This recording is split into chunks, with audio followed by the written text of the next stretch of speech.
Bienvenue à cette leçon qui va reprendre et consolider ce que tu as appris en grade 7, 8 et 9. Dans notre leçon d'aujourd'hui, nous allons compléter ce que nous avons appris sur le pronom personnel COI de la troisième personne en les étudiant dans une phrase à l'impératif. Au terme de cette leçon, tu sauras utiliser le pronom COI de la troisième personne dans une phrase au mode impératif, à la forme affirmative et à la forme négative. Tu sauras aussi éviter la confusion entre les pronoms COD et COI pour la troisième personne féminin singulier. Voici comment va se dérouler cette leçon. Nous allons d'abord te rappeler ce que nous avons appris dans notre première leçon, à savoir ce qu'est un complément d'objet indirect et comment l'identifier dans une phrase, le pronom personnel COI de la troisième personne et ses différentes formes selon le genre et le nombre, et le pronom COI avec un verbe à un temps composé. Notre leçon du jour abordera le pronom COI de la troisième personne dans une phrase au mode impératif.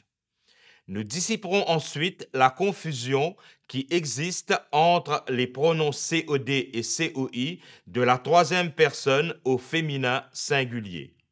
Nous terminerons avec un récapitulatif de ce que tu auras appris dans cette leçon. Des activités te seront proposées à différents moments de notre leçon pour t'aider à bien assimiler ce que tu auras appris. Commençons donc avec le rappel de la définition du complément d'objet indirect ou COI.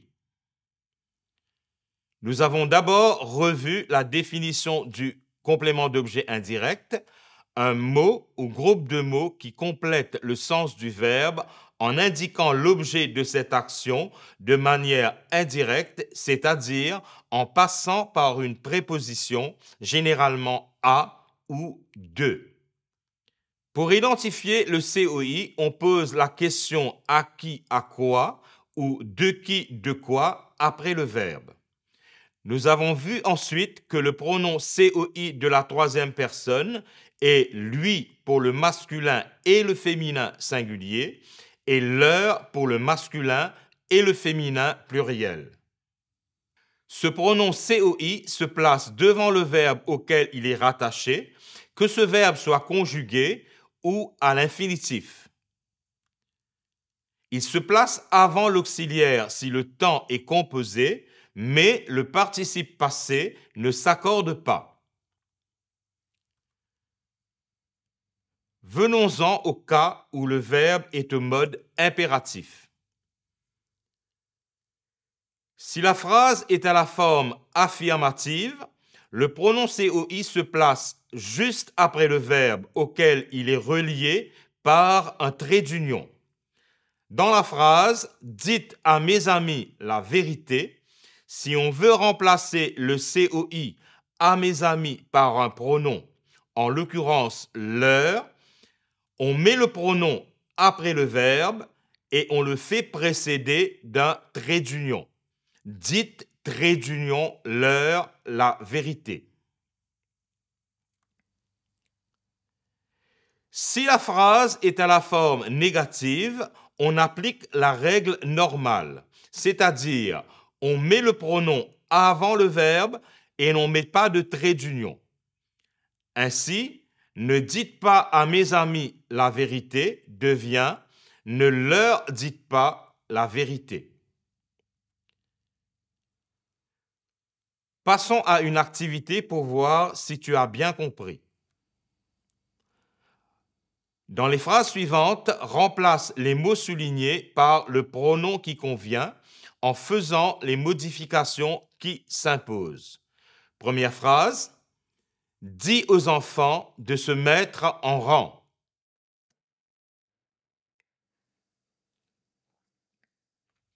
Nous avons ici une phrase au mode impératif à la forme affirmative. Nous ajoutons donc un trait d'union après le verbe « dit » et nous remplaçons le COI aux enfants qui est masculin pluriel par le pronom personnel leur que nous plaçons après le verbe. Réponse: dit trait d'union leur de se mettre en rang. Phrase suivante.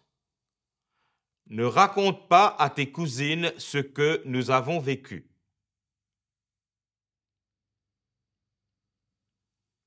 Cette phrase est aussi à l'impératif, mais comme elle est à la forme négative, nous plaçons le pronom avant le verbe et nous ne mettons pas de trait d'union.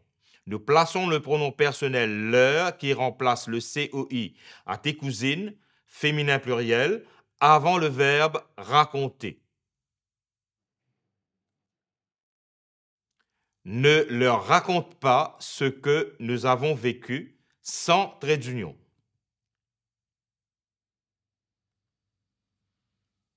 Phrase suivante. N'explique pas à ta sœur la situation réelle.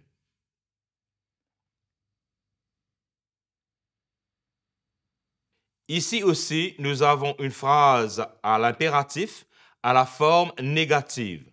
Nous remplaçons donc le COI à ta sœur féminin singulier par le pronom personnel lui que nous plaçons avant le verbe explique.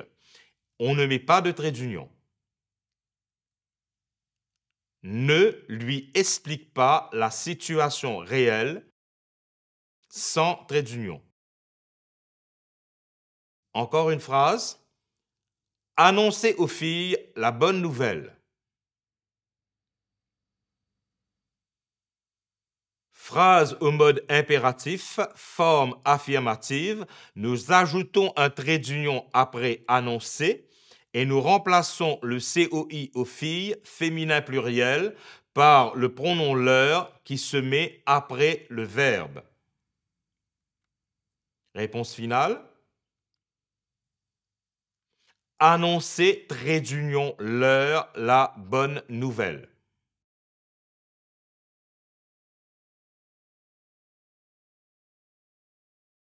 Avant de terminer, revenons sur un point souvent sujet à confusion, le pronom féminin COD et le pronom féminin COI. Le pronom COD a une forme différente pour le genre, le quand c'est masculin et la quand c'est féminin. Par contre, le pronom COI utilise la même forme, lui, pour le masculin comme pour le féminin.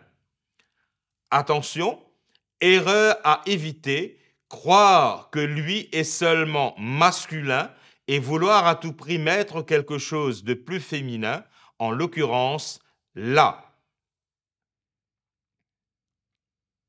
Ainsi, parle à ta sœur devient parle lui et non pas parle la.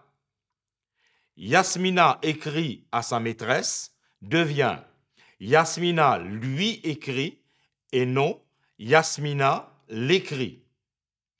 Jonathan téléphonera à sa fille devient Jonathan lui téléphonera et non pas Jonathan la téléphonera. Passons à une activité pour voir si tu as bien compris ce que nous venons de voir ensemble.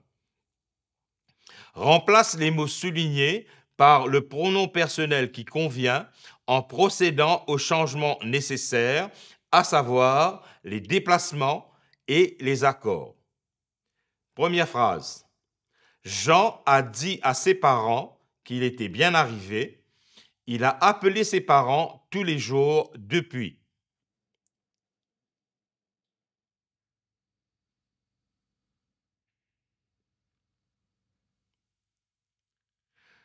Nous devons trouver un premier pronom personnel pour remplacer à ses parents. Il s'agit clairement d'un COI masculin pluriel. Nous allons donc utiliser leur que nous allons placer avant l'auxiliaire a. Il n'y a pas d'accord à faire pour le participe passé dit. Le deuxième GN, ses parents, est un COD. Toujours masculin pluriel. Le pronom correct les ira se placer devant l'auxiliaire a, et comme ce pronom COD se trouve maintenant avant le verbe, nous allons ajouter S au participe passé appelé pour l'accorder au masculin pluriel. Réponse finale. Jean leur a dit qu'il était bien arrivé, pas d'accord pour le participe passé dit. Il les a appelés tous les jours depuis, accord du participe passé appelé au pluriel, on ajoute un S.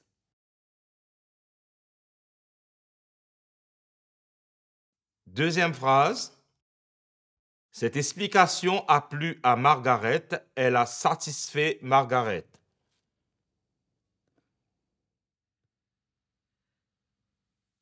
Le premier GN à remplacer à Margaret est un COI. Le pronom lui se place devant l'auxiliaire a et il n'y a pas d'accord du participe à faire. Le deuxième GN Margaret est un COD. Il est remplacé par le pronom COD la qui devient L' devant l'auxiliaire a. Le participe passé satisfait s'accorde au féminin singulier. On ajoute un E. Réponse finale. Cette explication lui a plu, pas d'accord du participe passé plu. Elle l'a satisfaite, accordée au féminin singulier. Nous voici arrivés au terme de cette leçon. Faisons un récapitulatif de ce que nous avons appris. Nous avons d'abord revu la définition du complément d'objet indirect, un mot ou groupe de mots qui complète le sens du verbe en indiquant l'objet de cette action de manière indirecte, c'est-à-dire en passant par une préposition, généralement à ou de. Pour identifier ce complément d'objet indirect, on pose la question à qui, à quoi ou de qui, de quoi après le verbe. Nous avons ensuite vu que le pronom COI de la troisième personne est lui pour le masculin et le féminin singulier et leur pour le masculin et le féminin pluriel. Ce pronom COI se place devant le verbe auquel il est rattaché, que ce verbe soit conjugué ou à l'infinitif. Il se place avant l'auxiliaire si le temps est composé, mais le participe passé ne s'accorde pas. Si la phrase est à l'impératif forme affirmative, le pronom COI se place après le verbe et est précédé d'un trait d'union. Mais à la forme négative, la règle normale s'applique, c'est-à-dire le pronom avant le verbe et pas de trait d'union. Nous avons ensuite dissipé une confusion courante entre le pronom au féminin singulier du COD et du COI.